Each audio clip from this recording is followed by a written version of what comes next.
Ayan mga kabokal. So ganyan po itsura niyan. Di ba nga may butas tayo dyan. So ito po yung sasala ng mga maliliit. Para hindi po bumagsak yung or lumabas yung ating mga maliliit na graba. Yan. So yan po yung nasa baba. So papatungan naman natin ngayon yan ng graba. Ayan mga kabukas, napakakapal na yan. Siguro naman maayos-ayos na filtration ang mangyayari dyan. So yun nga, hindi na tayo maglalagay ng kung ano pa, kasi baka sumobra naman po ang filtration na mangyari sa ating tubig. Mawala po yung sustansya para sa ating mga halaman. So ito, para sa akin para sa akin na naman po, itong graba na to na ganyan kakapal, nakita nyo naman, ang taas na yan, tapos ang butas natin nasa gitna, nasa pinakababa niya. So siguro naman po masasala na po na mabuti yan. Ito po yung net natin. Di ba? Ayan nga, ito po yung mga graba natin, ayan oh. Tapos may net tayo sa ibabaw. Tapos bumili po ako ng gripo. Yan, grinipuhan natin yung ating hose para makontrol natin yung lakas ng tubig. So pwede natin siyang hinaan, pwede natin siya itodo. Ayan, yan po ang kukontrol sa lakas ng tubig, yung gripo.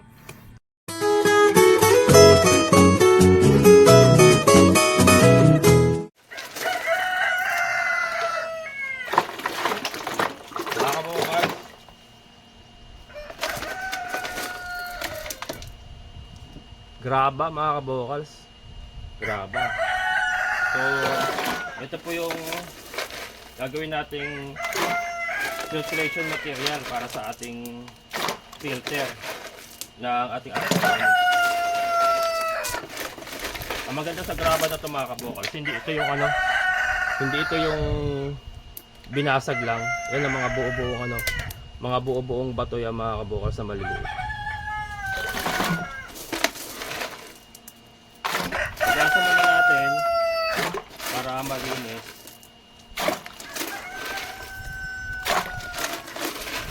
Yan.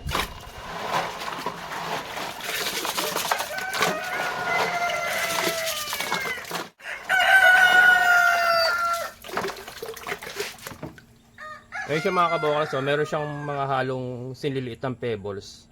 Yan, maliliit na buong bato mga kabokals, hindi lang yung basta crack. Mga buong bato yan. Ayan, halo-halo. So may malaki, may maliliit tayong bato. Ayan.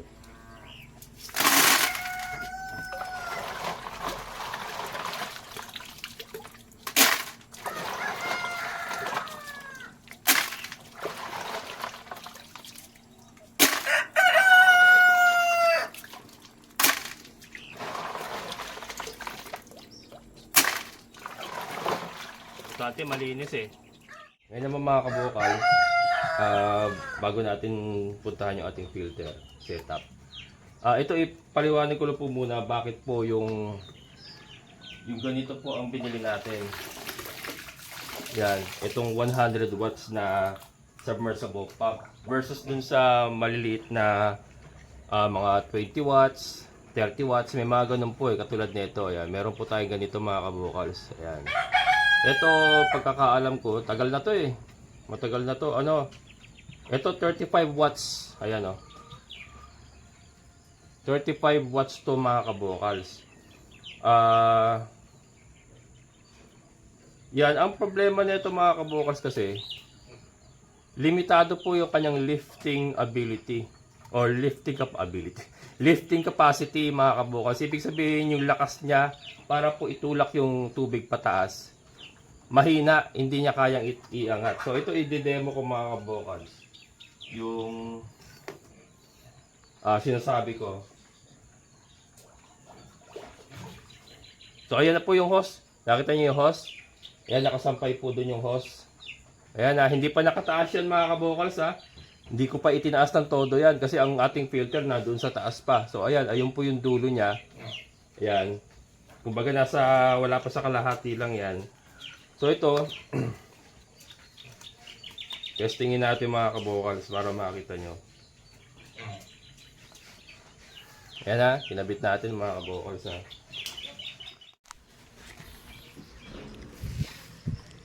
Ayan mga kabukals Ayan umaandar yan. Ito yan po yung hangin mga kabukals. May kasi ito, may aerator kasi ito.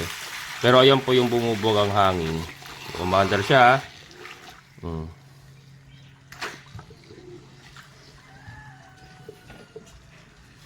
Ayan, oh. So makikita nyo mga kabokals, wala pong lumalabas sa hose natin. Ayan, oh, mababa lang yan, pero dapat nandyan yan sa may bubong. Ganyan kataas po sa bubong yung kailangan niya iakyat, pero andyan pa lang siya. Hindi niya na may akyat. Ayan, oh. O ayan, tinanggal ko yung hose mga kabokal. So, nakita nyo po, hanggang ganyan lang po yung taas na kaya niyang iangat. Wala pa nga, oh. Oh. Halos hindi pa nga lumagpas dito sa pader ng ating fish pan yung kaya niya angat. Ayan. So ano, mura nga siya mga kabukals. Kaya lang, the purpose will not work. So, 'di ba? Ang purpose nga, ang kailangan kasi natin, yung may mataas po siyang lifting ability, lifting capacity. Kasi nga, may aquaponic system po tayo. Ito po kasi mga ganito, more on pa mga aquarium lang po yung mga ganyang water pump. Ayan. So, dito nga po natin siya ilalagay. Ito po yung ating filter. Ayan, o. Matigas na yung ating matigas na yung ating Vulcasil. Silyado na yan.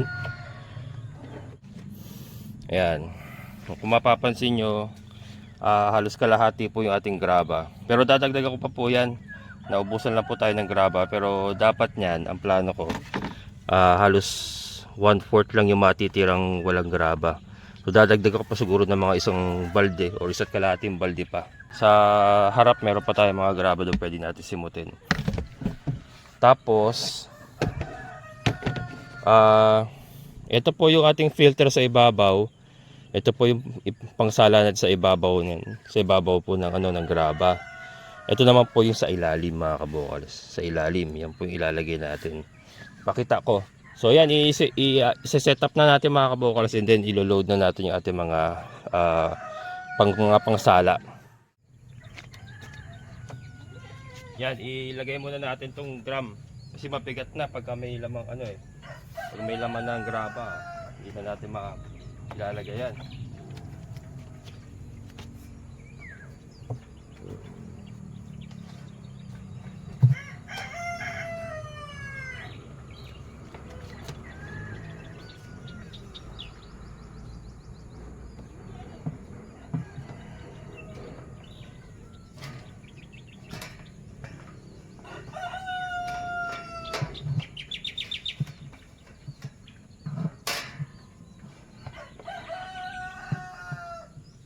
Yan.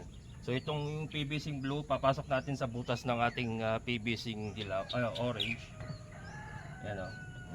Yan. So pasok na siya mga kabokals.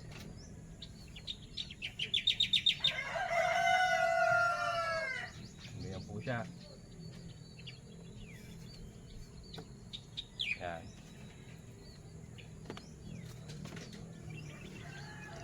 Lalagay ko naman itong itong net natin. Ito po ang silbi nito. Ang gamit po nito para po yung mga maliliit na bato hindi po bumaba sa aquaponics pipe natin dito sa orange. Para hindi po lumabas yung mga maliliit na graba. Kaya maglalagay po tayo ng ganito. Doblehin lang natin ng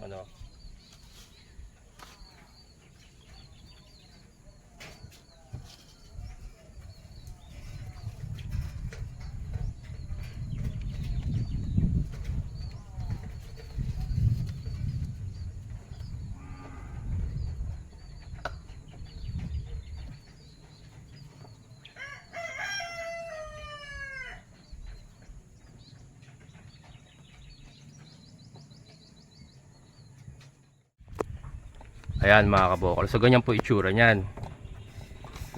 Di ba nga may butas tayo dyan. So ito po yung sasala ng mga maliliit. Para hindi po bumagsak yung or lumabas yung ating mga maliliit na graba. Yan. So yan po yung nasa baba. So papatungan naman natin ngayon yan ng graba. Unti-unti lang natin, mabigat eh. Unti lang natin lagay.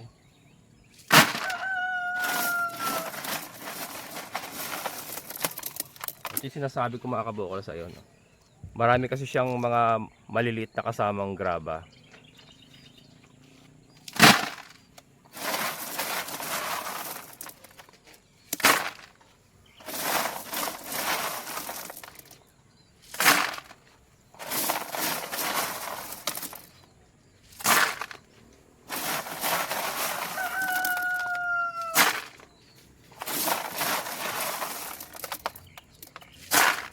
Ito graba lang, graba lang ang gagamitin natin mga kabukals, hindi na tayo maglalagay ng ibang materials kasi may aquaponics tayo eh. So baka pag pinakasala natin ng gusto, mawala na po ng nutrients yung tubig na wala na pong magagamit yung ating mga halaman. And then ito nga, pakakapalin pa natin to, magdadagdag pa tayo ng mga 1.5 balding graba. So tataas pa yung graba mga kabukals. So yun po, sapat na po yung para masala yung ano, yung tubig na magagaling sa pista natin.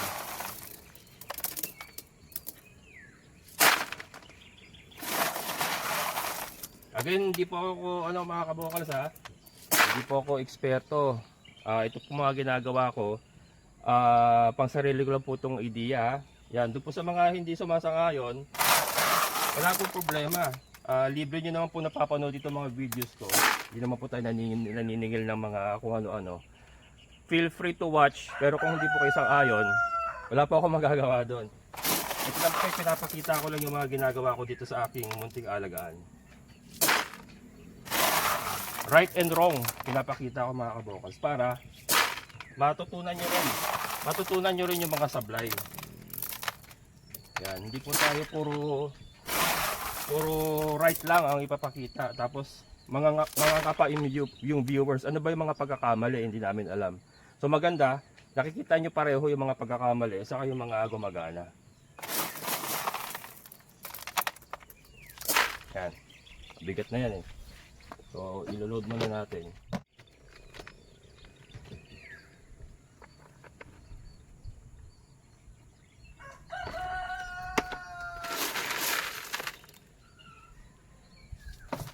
Igunting ko muna.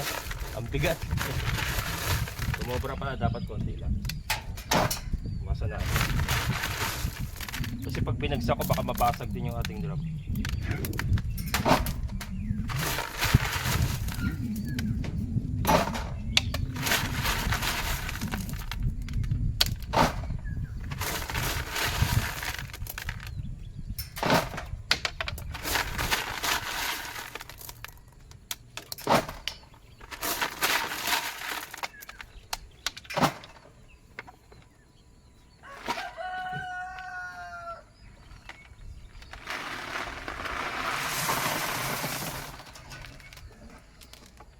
Yun.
Kaya mga kabukals, ang bigat oh. Napakabigat yan. Kaya yung poste natin, kung hindi matibay ito, talagang bibigayan oh. Bibigayan sa bigat. Yan. mga kabokals yung ating graba.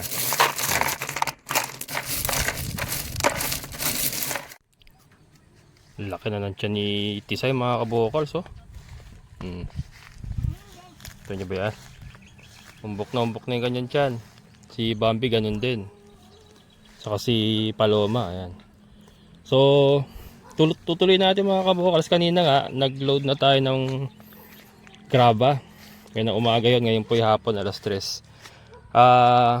Nang ano na ako, nanimot na ako doon sa harap. Ito po yung mga natira nating graba sa pinagpagawa nating fish pan. Nanimot ako doon. So ilalagay na natin para makapal na talaga yung ating graba. So ito mga kabokals, mamaya papakita ko kung paano pa yung isang layer ng ano natin, ng filter natin sa ibabaw. Pero ilo-load ko muna uli ito para kompleto na yung ating graba.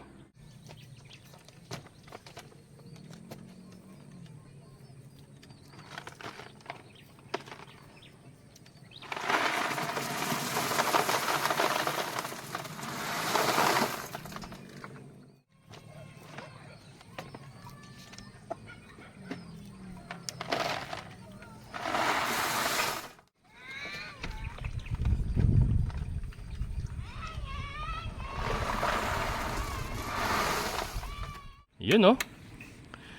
Ayan mga kabokals, napakakapal na yan. Siguro naman maayos-ayos na filtration na mangyayari dyan.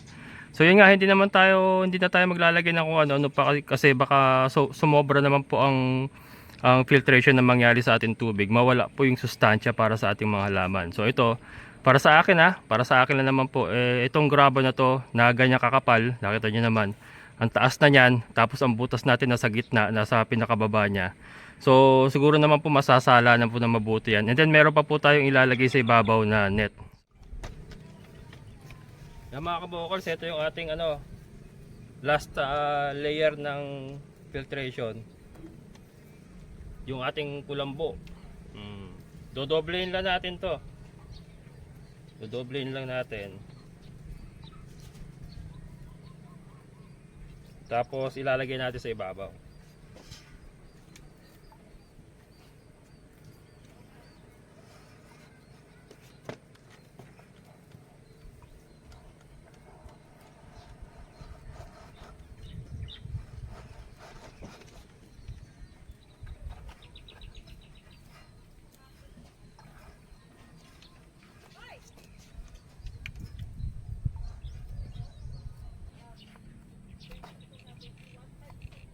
Yan. Tapos ilulus natin para bumaba yung gitna niya. Kumbaga sa tuck-in ng damit, ilulus natin yung tuck-in niya para lumundo yung gitna ba. Lumundo yung gitna niya.